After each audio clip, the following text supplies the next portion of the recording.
Pemirsa, dalam rapat terbatas di Istana Merdeka Jakarta, Presiden Prabowo Subianto menerima laporan mengenai perkembangan pelaksanaan paket stimulus ekonomi pada triwulan pertama di tahun 2026.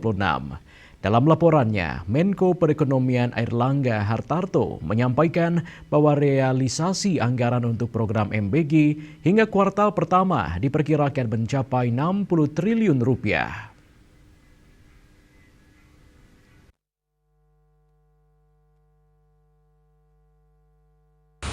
Dalam rapat terbatas di Istana Merdeka Jakarta, Presiden Prabowo Subianto menerima laporan mengenai perkembangan pelaksanaan paket stimulus ekonomi pada triwulan pertama di tahun 2026.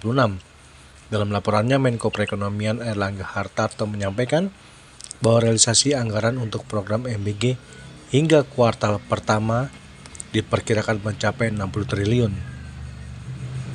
Selain itu, pemerintah juga meluncurkan berbagai insentif transportasi yang telah diumumkan pada Selasa 10 Februari 2026 di Stasiun Gambir, Jakarta. Paket tersebut mencakup diskon kereta api sebesar 30%, angkutan laut mencapai 30%, jasa penyeberangan 100%, serta potongan harga tiket pesawat sebesar 17 hingga 18%. Kalau kita lihat kemarin juga tadi dilaporkan terkait dengan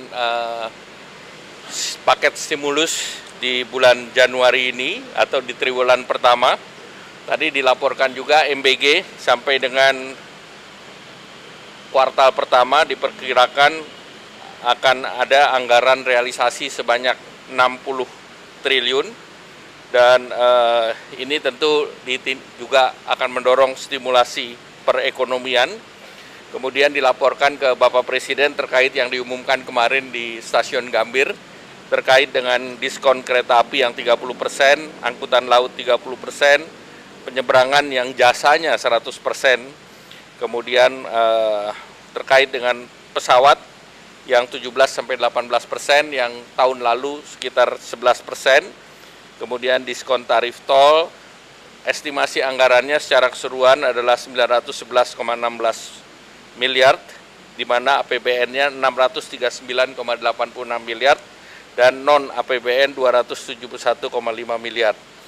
Kemudian bantuan pangan akan dibagikan di bulan Februari, itu terdiri dari 10 kg beras dan 2 liter minyak goreng untuk 35,04 juta keluarga penerima manfaat atau desil 1 sampai 4 dengan anggaran.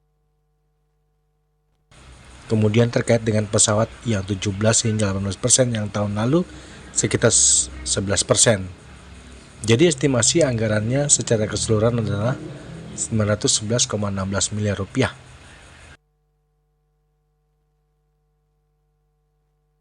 Dari Jakarta, Julius Walter dan Ketut Sumadiasa melaporkan.